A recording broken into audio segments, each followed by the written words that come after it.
थोड़ा सा एक बार और समझिए बेटा, हमने क्या करा, हम structure of atom second chapter शुरू करा है। इसमें रदरफोर्ड एटॉमिक मॉडल से हम स्टार्ट कर रहे हैं। रदरफोर्ड एटॉमिक मॉडल जो है एक न्यूक्लियर मॉडल है, क्योंकि ये बताता है कि एटम के अंदर न्यूक्लियस प्रेजेंट है। तो जो atom according to Rutherford model, जो एटम है वो दो पार्ट्स में डिवाइडेड है। एक होता है न्यूक्लियर पार्ट और दूसरा होता है एक्स्ट्रा न्यूक्लियर पार्ट। जो न्यूक्लियर पार्ट होता है वो छोटा सा होता है, हैवी होता है, पॉजिटिव चार्ज होता है उसमें, और हम उसको कहते हैं न्यूक्लियस, और वो सेंटर में होता है एटम के। Small heavy positive charge nucleus present in centre of each atom. और उसके अलावा जो पोर्शन होता है एटम का, उसको हम कहते हैं एक्स्ट्रा न्यूक्लियर पार्ट। इस एक्स्ट्रा न्यूक्लियर पार्ट में नेगेटिव चार्ज इलेक्ट्रॉन्स रोटेट कर रहे होते हैं ऑर्बिट्स में। ऑर्बिट्स के अंदर जो नेगेटिव चार्ज इलेक्ट्रॉन्स हैं वो रोटेट कर रहे होते हैं। ये हमारा रदरफोर्ड एटॉमिक मॉडल है। अगर रदरफोर्ड एटोमिक हैं बेटा मेन, हम लोग क्या कर रहे हैं, हम लोग कर रहे हैं इस time limitations of Rutherford atomic model. इनकी तीन लिमिटेशन है। पहली लिमिटेशन है ये एक्सप्लेन नहीं कर पाए थे कि एटम स्टेबल क्यों है। दूसरी लिमिटेशन है ये एक्सप्लेन नहीं कर पाए थे कि स्पेक्ट्रा एटम का लाइन वाला क्यों आता है। तीसरा ये डिस्ट्रीब्यूशन के बारे में कुछ नहीं बता पाए थे कि इलेक्ट्रॉन्स जो हैं एक्स्ट्रा न्यूक्लियर स्पेस में डिस्ट्रीब्यूट कैसे। इन तीनों के बारे में ही इन्होंने कुछ नहीं बताया था। मैक्सवेल ने कहा कि अगर इलेक्ट्रॉन चार्ज है, चार्ज बॉडी, जैसे कि इलेक्ट्रॉन अगर रोटेट करेगा तो एक्सेलरेट करेगा, और जब एक्सेलरेट करेगा तो एनर्जी रिलीज करेगा, और अगर ये एनर्जी लगातार रिलीज कर रहा है तो एक स्टेज ऐसी आएगी जब ये न्यूक्लियस के अंदर गिर जाएगा और एटम को अनस्टेबल होना होगा। बट रदरफोर्ड एक्सप्लेन नहीं कर पाए थे। अब हमें एक्सप्लेन करने के लिए, हमें समझने के लिए दो बातें समझनी होंगी।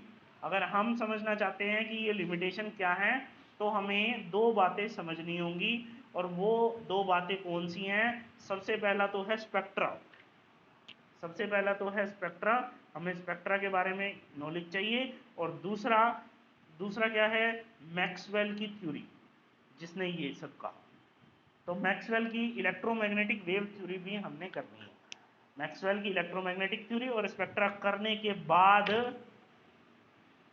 मैक्सवेल की इलेक्ट्रोमैग्नेटिक वेव थ्योरी और एटॉमिक स्पेक्ट्रा के बारे में डिस्कस करने के बाद फिर हम लोग देखेंगे कि किस तरीके से जो नेक्स्ट साइंटिस्ट था उन्होंने इस मॉडल को मॉडिफाई कर दिया इनके अकॉर्डिंग। तो लिमिटेशन आई, फिर उन्होंने मॉडिफाई कर दिया। हम लोग मैक्सवेल की इलेक्ट्रोमैग्नेटिक वेव थ्योरी के बारे में डिस्कस कर रहे हैं। इन्होंने कहा कि जो रेडिएशंस कोई भी सोर्स प्रोड्यूस करता है वो किस फॉर्म में प्रोड्यूस करेगा? वेव की फॉर्म। किस फॉर्म में प्रोड्यूस करेगा? वेव की फॉर्म में। और इन वेव्स के अंदर दोनों कंपोनेंट्स होते हैं, इलेक्ट्रिक फील्ड भी और मैग्नेटिक फील्ड भी, जो कि दोनों आपस में परपेंडिकुलर होते हैं, 90 डिग्री के एंगल पर होते हैं। और इनको इस मतलब वेव को, इलेक्ट्रोमैग्नेटिक वेव को किसी मीडियम की ज़रूरत नहीं होती, यानी कि ये वैक्यूम के अंदर भी ट्रैवल कर लेता है, कर लेती हैं जो इलेक्ट्रोमैग्नेटिक वेव्स हैं। अच्छा, इसके साथ में कुछ एक नोमेनक्लेचर भी होता है इन वेव्स का।